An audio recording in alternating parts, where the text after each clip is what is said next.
On my last video, 4Catman commented and said, what about those crap 1.5 engines for the blown head gaskets? You know what? You're absolutely right. Those 1.5 turbos in the Hondas have been terrible. Tons of known issues, especially with the head gaskets. Today's video is going to be about exactly that. I get asked all the time about these, and honestly, I've never really sat down and talked about it properly. So today, let's do it. I want to be clear right off the bat, this isn't just a 1.5 problem. It's a 1.5, a 2.0, turbo, non-turbo, hybrid. We've seen it on both Acuras and Hondas, from the RDX 2.0 to the Integra, newer generation CRVs, Accords. We've seen it across the board. Now, this isn't a problem with the head gasket at all.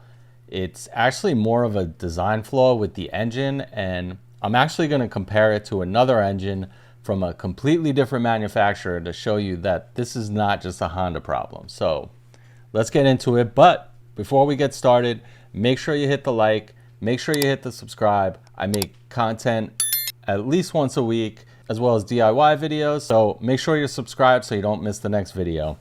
First, let's talk about what vehicles we're dealing with this. And there are a lot of variables here, model to model, engine bay to engine bay. Things are different, but what I will tell you is pretty much any new Honda Acura vehicle with the 1.5 is vulnerable to this. Even the newer gens, including the hybrids. So to go down the list, we're talking Civics, pretty much any of the 1.5 turbo, CRV 1.5 turbo, and yes, even the newer ones. On the Accord, we've seen it on both the 1.5 and the 2.0. On the Acura RDX, the 2.0 engine. The Acura Integra, people have been telling me about this one, although I haven't seen it myself. The Civic Type R, the FK8, I do know of some people that have had head gasket problems on these. And the Honda Insight and the hybrids, yes, those are affected too. But if I had to round it down to like one that I've heard about and seen the most, it's definitely going to be the Accord. And I believe the reason why is because the engine layout is a lot more tight on the Accord, and the heat doesn't really get a chance to dissipate as well as it does in the CRV or the Civic. The 2.0 is a bigger engine, so it tends to handle heat a little better. The RDX, it's got the same story, and the Type R has a big engine bay with good cooling, so it's less affected, but none of these are actually immune. Of course, take what I say with a grain of salt. I'm going off of what I've seen, what my Master Tech friends have seen, so nothing I say is absolutely definitive. So let's take a look at a 1.5 head gasket. Now, if you look at it, you're going to see this black Teflon material all the way around. Now, if you look, you can see a spot where it's missing, and that's where the leak is. And if we match that up with the block, there's a slit that runs down on the block, and it runs across the cylinder. And what happens is coolant starts pushing through there, and over time, over a lot of heat cycles, the coolant starts to disintegrate that head gasket, and it starts to leak into the cylinder. And if you're looking at the block layout, you've got cylinders 1, 2, 3, and 4, and the highest heat concentration is between cylinders 2 and 3. Now, you may ask, why is that? Because the turbo sits right in that area. You've got a massive amount of heat concentrated in the middle of the block, and that's a problem. Here's what I really believe is the root cause, and again, this is purely my speculation. It's these slits in the block design. I believe very strongly that if these slits weren't there, that this wouldn't be such a widespread problem. The 1.5 would be a very capable, reliable engine if it wasn't for this defect. Saying that, let's take a look at another manufacturer, and that is the 1.5 EcoBoost block, which is a Ford engine.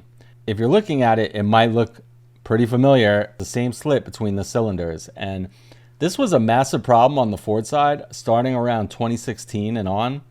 Now, Ford actually put out a bulletin 19/21/39 for the 1.5 EcoBoost, low coolant, white exhaust smoke, misfires, and this affected vehicles before April 2019. That was That included Fusions from 2014 to 2019, Escapes from 2017 to 2019, and the bulletin said that it may be due to coolant intrusion into the cylinder. If that sounds familiar, it should. To correct this, they wanted you to replace the short block, not just the head gasket. Ford acknowledged that the slit design was a problem. And what did they do? They updated the block. They took out the slit, they put a pinhole in and routed it to the other side. That was the fix. Now we could talk about another one. This is the 3.6 Pentastar, another engine prone to head gasket failures. And if you look at this design, it's got the same thing. It's got slits between the cylinders. It's got the same pattern of failures. And so this isn't a Honda exclusive problem. It's a shared block design philosophy that has failed across multiple manufacturers. Honda just happens to be the one we're talking about right now. Now, a lot of people talk about the head bolts losing their torque being the root cause of this issue, and I don't really agree with that. They're not losing torque. They are torqued very low to begin with. I believe Honda's spec on the torque of these head bolts is 45 to 55 foot-pounds, sometimes less, and it varies. But I mean, yeah, that's not a lot of clamping force for a turbocharged engine with heat concentrated in the middle cylinders. If we look at the ARP head studs that are used on this engine, they're about the same diameter as the factory ones, but the difference is how much you can torque them down. The ARP studs in this application torque to 70 foot-pounds.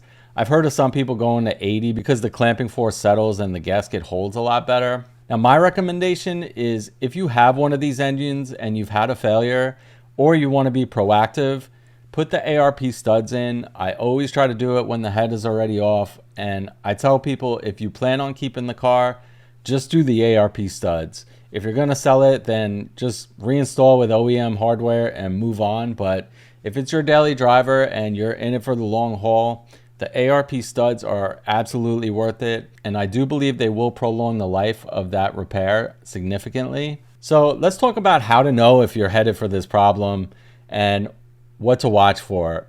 If you're seeing white or sweet smelling exhaust smoke, especially once the engine is fully warm, that could be a warning sign. You will see some white smoke on cold start. That's normal, it's just condensation. But if you get sustained white smoke, that is not normal. That's definitely a red flag. That's coolant in the combustion chamber. Another thing to look for is milky or frothy oil on the dipstick. If your oil looks like chocolate milk, coolant has gotten in there. And this is a stop driving emergency. Pull over, call a tow, because you will grenade your engine if you keep driving like that. If you have unexplained coolant loss and you're topping it off the reservoir but can't find an external leak, it's going somewhere internally. Another common red flag is overheating. The head gasket failing disrupts the coolant flow.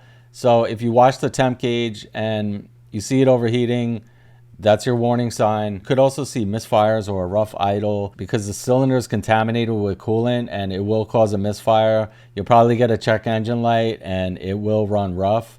If you see bubbles in the coolant reservoir when the car is warmed up and idling, it means combustion gases are entering the coolant system, and that is a sign of a textbook blown head gasket. All right, so what should you actually do if you own one of these vehicles? Number one, check your oil. Pull the dipstick right now. If it's milky or it smells like fuel, stop driving and get it looked at immediately. Number two, monitor your coolant reservoir level. Check it every few weeks. If you see unexplained drops, that's a warning sign.